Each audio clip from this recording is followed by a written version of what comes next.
ಎತ್ತುಗಳನ್ನು ಕಳ್ಳರು ಕದ್ದೊಯ್ದಿರ್ತಕ್ಕಂಥ ಘಟನೆ ಕೋಲಾರ ಜಿಲ್ಲೆಯ ಶ್ರೀನಿವಾಸಪುರ ತಾಲೂಕಿನ ಹೆಬ್ಬಟ ಗ್ರಾಮದ ಬಳಿ ನಡೆದಿದೆ.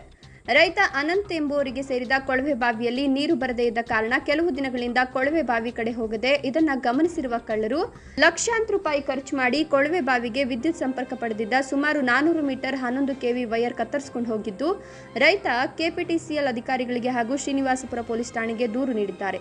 ಶ್ರೀನಿವಾಸಪುರದಿಂದ ಕೋಲಾರ ಸಂಪರ್ಕ ಕಲ್ಪಿಸುವ ಮುಖ್ಯ ರಸ್ತೆಯಿಂದ ಗುಂಡಮ್ಮನತ್ತ ಗ್ರಾಮಕ್ಕೆ ಸಂಪರ್ಕ ಕಲ್ಪಿಸುವ ರಸ್ತೆ ಬದಿಯಿಂದಲೇ ವಿದ್ಯುತ್ ಸಂಪರ್ಕ ಹಾದು ಹೋಗಿದ್ದು ಕತ್ತರಿಸಿರುವ ವೈರ್ಗಳು ರಸ್ತೆ ಬದಿಯಲ್ಲಿಯೇ ನೇತಾಡ್ತಿದ್ರು. ಲೈನ್ಮೆನ್ ಓಡಾಡುವ ರಸ್ತೆಯಲ್ಲಿಯೇ ಕಣ್ಣಿಗೆ ಸ್ಪಷ್ಟವಾಗಿ ಕಾಣುವ ಹಾಗೆ ಇದ್ರೂ ಯಾಕೆ ನಿರ್ಲಕ್ಷ್ಯತನ ತೋರುತ್ತಿದ್ದಾರೆಂಬುದೇ ಯಕ್ಷ ಪ್ರಶ್ನೆಯಾಗಿದೆ.